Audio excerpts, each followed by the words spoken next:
And we're back. We talk over killing Valhazak. Or getting hit by a giant burp thing. I like to do that. You can't stop me. Where's the wiki? I'm gonna look up the wiki, because I know that someone split from them. It is just the 5 members. Jay, Kevin, Steve, Paul, Eric. They could not be more generic with those names, but they didn't pick them. But just, 5 generic... a group of 5 guys, you would expect one name to be not terribly common, but these are just common names. Oh, she's riding him. She's riding the dragon. Take him down! I want to cut his face off. I need something to attack. I'm going to lose my edge. Come on, drop! Quit being so stubborn. Unrealized projects. Here he goes. Alright. Jay and Julia also planned to develop a comedy called Tail Draggers, which had been written by Will Gluck. The film intended to be about 5 20-something pilots who work for a rinky-dink airline in Alaska. The plot kicked into gear when the guys found out a rival airline was siphoning oil from a nature preserve. This was planned to be the first broad comedy produced by blah blah blah. Tow Truck, a joint venture between Broken Lizard and Our Stories Films. The film was planned to be about 2 brothers who resurrected a moribund tow truck business to earn enough money to save their neighborhood from commercial development. The movie began filming in late spring 2008. Can't wait for them to finish. Moustache Writers, a Western spoof co-starring Willie Nelson and Johnny Knoxville. Oh boy. These are unrealized projects. Maybe those could turn into one day, but they are not one. Ambulance Chasers, a comedy intended to tell the story of a couple of ferociously aggressive personal injury lawyers fighting over a new client.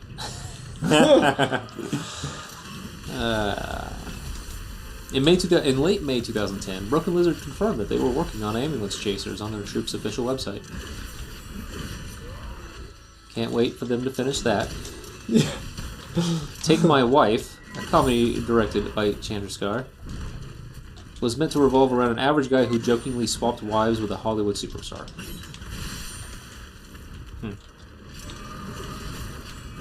Greek Road, or Rogue Scholars, was intended to be an R-rated comedy set in ancient Greece. The movie would follow Heffernan as a young Plato who was a freshman wrestling student in Athens University. Oh boy. Plato was planning to wrestle for the university in the Olympics, but he was failing his basic thought class, so the university hired Socrates, a senior played by Lem, to tutor Plato. Plato ended up cheating and passing the class, and the two traveled to Mount Olympus together. On the road, Zeus, Poseidon, and Hades, played by the other 3 members, made bets on whether or not Plato and Socrates would make it, and began getting in their way. That needs to be a thing. Nutcracker was to center on the nastiest and dirtiest linebacker in the NFL, who, when he started to lose his skills, reluctantly turned to ballet to get his game back. I find that one's not made. Yeah, it doesn't. Although it's going to be far better than linebacker, isn't it? Doing ballet? I don't know. I don't want that. Pot Fest. This movie was mentioned as a sequel at the end of Beer Fest. 2009, Broken Lizard's members mentioned that they were in the process of writing a film, Pot Quest, for Universal. As of August 2012, Jay and Kevin were interviewed by CNET. They said it would happen soon. That was in 2012. In 2014, Chandrasekhar was attached to direct a film starring Cheech and Chong. Since the project was announced, however, nothing has happened. Like everything Cheech and Chong in the last 30 years. What I don't have, though, I don't have Slam and Salmon. That was actually a funny movie. Slam and Salmon? Yeah, that was them. They actually all met working in a restaurant, I'm pretty sure. Are you kidding me? You died? No, time's up. No! So slow of you. So slow. Yeah, between 2012 and 2018, holy shit. They did nothing. In 2012 was Freeloaders. I don't even know what that was. Let's hope the Super Troopers 2 does well, despite it not being in all the theaters I would like for it to be at. Is it out, though? Yeah. Oh, okay. Yeah, we stopped. What's weird is that earlier in the day when we were running errands, we were at one theater that had it. and then we ended the night at another theater that we intended to watch it at, and they didn't have it. So those dicks. Oh well. We failed. Oh my god, what a waste of 15 minutes. Oh my god. No, that's the problem though. Like when you have only 2 people, because the monster scales for 4 when it's multiplayer, regardless of how many people you have. Well, that's not good. So with just 2, it tends to take longer. So I don't feel it should do that, especially if we know that it can at least scale to 2 because of the arena. So, why don't you tell her? Can you send her a text to say post a 4? Whatever good 4s she's got. Although I got a good 4, actually. I'm sending it. Okay. So she said that she had some anyway. So yeah, she did.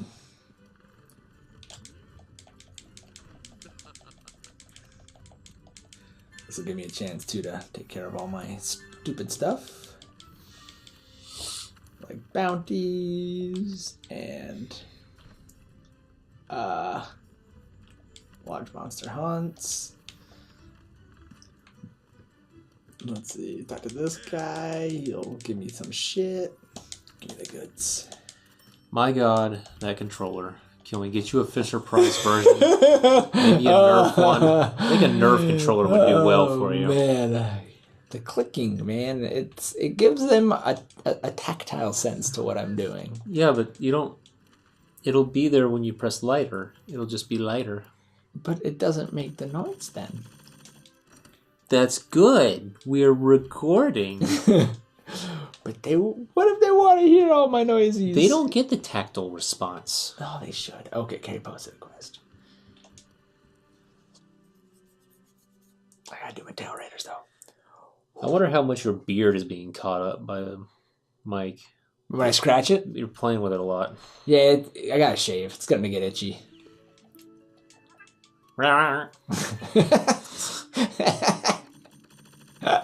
Dumb cat. Cat is awesome. Awesome to the max. There we go. Double Odo. You can get nourishing extracts from Odo Garens. Okay. Nourishing extracts can be used to make mega demon drugs and mega armor skins. What are those? So they're like little buffs. They're a potion that you drink, and they last the whole hunt. I don't think they ever wear off. Okay. They just give you an attack buff and a defense buff. So cool. And actually, armor skin? Huh? Well, okay. Finish with that. Oh, I was gonna say. So, like those are nice, and you can get like weaker versions of them, just armor skin or demon drug. Same thing. The last all fight, there's not as big of a buff, but the one thing I was gonna say is not that. Don't post. Damn it, Griff. Join a quest. There is. I don't know if you would have picked them up yet. One item that is kind of considered a Oh, this isn't the Wild Spire Waste. Okay, so there is 4 items that really are the only items in the game that you could really say are mandatory, and I'll show you those in a second here. And the reason why they're mandatory is because they give you just raw stat buffs. Okay. And they don't actually use up like armor or anything like that. And that is these guys right here. Power Talon, Armor Charm, Armor Talon, and Power Charm. Just by being in your inventory, they'll give you like 15 extra attack and like 15 extra defense, I think. Sweet. So they're pretty sweet. I must get those eventually. What am I doing? Here we go. Okay. I'll save those. I don't need that and that and that and that though. Oh, I gotta change my gear though. Oh god, change equipment. Here we go. My double get up. We'll trade out Rocksteady Mantle for Fireproof Mantle since we're fighting Teostra, and I am ready to go. It's about time. She's probably already 3 minutes into the fight. Yeah, I know. I'm gonna get in there and be dead already. Actually, she was still in town. No. Do.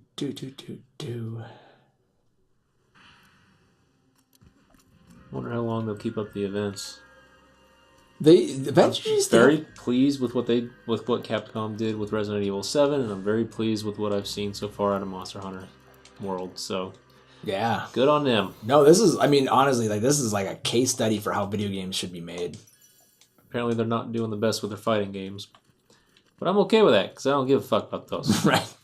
Well, I guess also, too, like, from what I understand, Monster Hunter is almost like a little bit of a special exception. Like, the whole series is this pet project of, like, the CEO's son. Okay. And so he basically gets a very hands-off approach. Or, like, the company itself doesn't make a lot of decisions about what to do with Monster Hunter. It's basically just this guy and, like, his team. And they're kind of giving free reign to do what the hell they want with this game without, like, you know, bean counter oversight. Neat.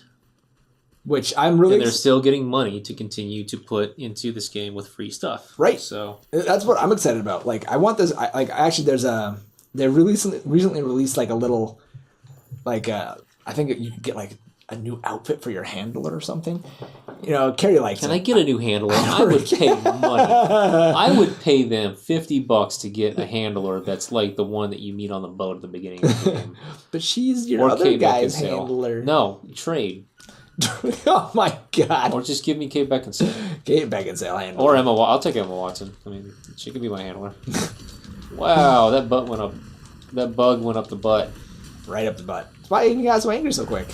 I mean, you would too, right? Butterfly up your butt. Anything up my butt. Angry, yes. But I lost my train. Oh yeah. My wife was talking about we should buy that pack because she'd put her handler in it, even though I wouldn't. But also like so there is actually a cash item. There's a few. I mean, like it's kind of like the samurai armor overlay, right? I didn't know this had to pay DLC. I did not know that. I guess I just hadn't checked in a while or something. Yeah, I mean, well, like the samurai armor overlay, you had to pay like an extra $10 to get it. I got some edition of Monster Hunter that came with it, so sure, I guess there was and it's understandable that there was one from launch if other people wanted that. Right, and that's what it was. Like you could get the special edition that came with the armor set, and if you didn't get the special edition, you could just pay the difference basically and still get that armor set. Gotcha. And so it's just kind of stuff like that. Like it's stickers and some like bullshit shit for your handler. Stickers? Remember how I was... you put in chat? Yeah. Okay. You can get more of those. But like, so it's, you know, it's like, it's not really game content if you wanted to give them extra money. Which, I mean, to be honest, like, in one way I kind of want to because they did such an awesome job with this game. They the fact did. that they didn't... I want my money back on Destiny 2. Give it to these guys. Exactly. No, but like, the only thing I'm nervous about is I don't want to go like, I want to give you guys more money because this game's amazing. Because I want them to go, oh, hey, they're giving us money for, like, dumb stuff. Let's just focus all our effort on that. I don't... As long as they keep up the other stuff. Right. And that's, again, though, coming back to it, like, that's the thing. This game is like a passion project. Right. More than anything. So it's like, the fact that it's doing awesome, I want that to, like, reverberate throughout the whole gaming industry. Where they go, man, like if we actually just do passion projects and just make an awesome product, our customers will just give us money and we don't have to like come up with stupid loot crate mechanics to get it from them. Yup. Hey, good shit. People will want... Oh, wow. Right into you. You wanted me. He was like, you're a dick. Oh, yes. I'm not afraid of you. I'll sharpen right here. Do something about it. Yeah, that's what I thought. I really was hoping that he would. That would have been great. Start talking to him. He's like, yes, I will do something about it, asshole. I'm like, God damn it. But no, it's, yeah, I don't know. Like, just the model of this game, I love it. Like, They could not have done a better job, I don't think. So, and like the fact that, like, they've done so many events already. And the game's, like, what? 5-6 months old? It came out in January. So yeah, okay, so like 4 months old, really, then. Yeah, so I think that a lot of that probably had to do with the fact that a lot of these things assuredly were already in work. Right. So they knew that they wanted to do some events, and they're probably already working on them. But still, though, like the fact that they're doing these events and they're not charging you a goddamn thing for them. Yep. And the hilarious part to me too is like how they kind of like they don't sneak them out there, but like it's always like, oh and yeah, hey guys, by the way, we got this big awesome event for you guys that's gonna start tomorrow for free. Enjoy. Like, oh, neat. Yeah. Like when Cool Tarot happened, like literally we had almost no notice that it was gonna come. no one was upset, of course, because it was just like basically them just going, "Hey, we got this thing for you." It's like, okay, you guys are awesome, thank you. We'll play your game some more. The good thing about it is that when everything is free, what that does is it makes it to where everyone's on equal footing, so people coming back and playing, it's okay. If Yes. people start playing Destiny because of the next expansion and they try to get their friends to come back, well, their friends got to fucking spend money too, and that's a big barrier. Yep. No. So this just prevents that from being an issue. Yep. And actually, I've seen. Oh. Is she gonna get him? Is she gonna get him? Yep. See, that's what I was talking about. I was going to say you should let him go because we're going to take a break. Oh. That's okay. We'll be back quickly, guys. We won't go long. But for now, we are done talking. Bye bye.